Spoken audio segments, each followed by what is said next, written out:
A few weeks ago, I went out and visited some of the worst hit flood zones in the country. The damage in his home is quite simply unbelievable. Floors covered in mud and the walls, well, they're just falling apart. Oh, wow, look at literally that. How do you live in this? You can't. Now, I told all of you watching at home about the anger that we'd encountered. I'd never experienced anything like it, not directed specifically to us. The main gripe these residents had with us media types was that we arrive when it's all happening, exciting as they said, the day or so after maybe. Then we're never seen again, as they are left to pick up the pieces over and over. Now, we made a pact on this show to not let that be our story. We promised to keep following up.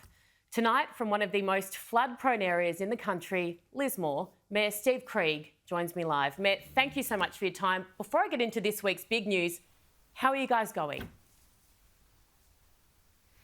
G'day, Erin, and thanks for having me, and thanks for not forgetting us up here on the Northern Rivers. You know, it's hard, and I was just listening to your intro, and literally 10 minutes ago, one of our publicans walked past where we were setting up the camera. We're in the CBD of Lismore, and we were talking about his mental health. He is really struggling at the moment, along with hundreds and, if not thousands of people. I think the biggest crisis that we're going to face, other than, you know, the land swaps and buybacks, is people's mental health up here. People are really hurting at the moment.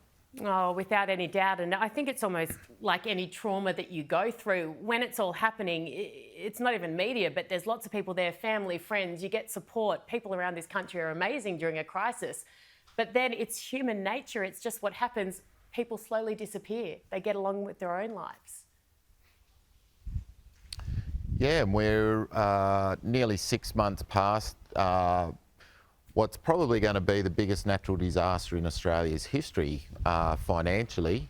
And, you know, there are a lot of people that are feeling abandoned, they're feeling lost. They don't have any real direction about where to turn to and who to ask for help. So it is a real issue up here on the North Coast. There's been some leaks out of an independent inquiry that the New South Wales government got underway, talking about land swaps, about buybacks, and something else that I'll ask you about in just a moment. When we spoke about buybacks a few months ago, you said to me, well, unless the price is significantly over what it would be deemed to be worth, there's no point because people can't then afford to go buy somewhere else. Is that still your take? Yeah, it's a really tricky scenario, the difference between land swaps and buybacks. And, you know, for me, I'm an advocate for both options, depending on individual circumstances. But for me, it's about keeping our community together, but it's also about protecting our most vulnerable in the community. So, you know, obviously houses on floodplains probably aren't worth as much as houses up in the hills that are safe from these natural disasters. So how do you put a price on that? How do you put a price on people's, you know, biggest asset? And especially after they've been through not one but two floods already this year. So, you know, it's going to be a tricky situation. I'm an advocate especially for land swaps to try and keep communities together. Some of these houses that have been damaged in the flood are up to 100 years old, and they're primed for being able to move onto higher ground. So people can literally take their houses with them if they're offered a suitable piece of land. But buybacks is an option as well. There's talk about the state government looking to the feds for some financial support, and I think that the figure being bandied about is around $3 billion. Is this something that taxpayers should fund? Oh, you know, unless you've actually lived through something like this, everyone's opinion's going to vary. I'm living through it, and I would say yes. But obviously people that are out of Lismore or not so closely attached would probably say no. That's a question that I can't answer. The question I would answer with another question, you know, is can we keep people living in these hazardous areas? You know, for me, my sole purpose is keeping the Lismore residents safe and protecting their well-being. What price do you put on that, Erin? And, you know, we were lucky.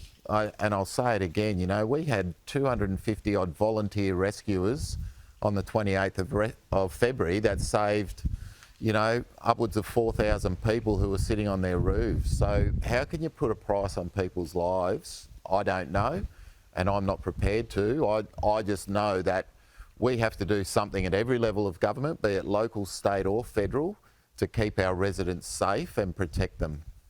Absolutely, and I can see how emotional you are, and you're right, I don't know how you put a price on life. So very quickly, Resilience New South Wales, with under Shane Fitzsimmons, who was a hero of the fires, looking like that will be scrapped. Is that a good move? Oh, it was inevitable. I think it was a bit of a surprise that that was the first thing that got leaked out of the report that no one except the Premier's seen.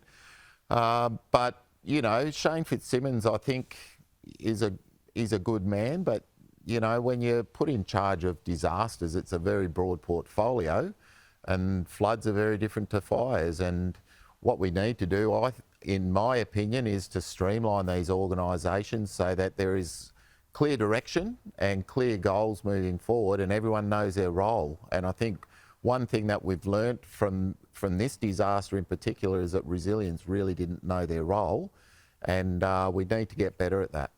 Absolutely. Local knowledge is just invaluable in these kind of situations. Mayor, thank you so much for your time. We'll continue to check in, and thinking of you all, it must be so tough. Thanks, Erin.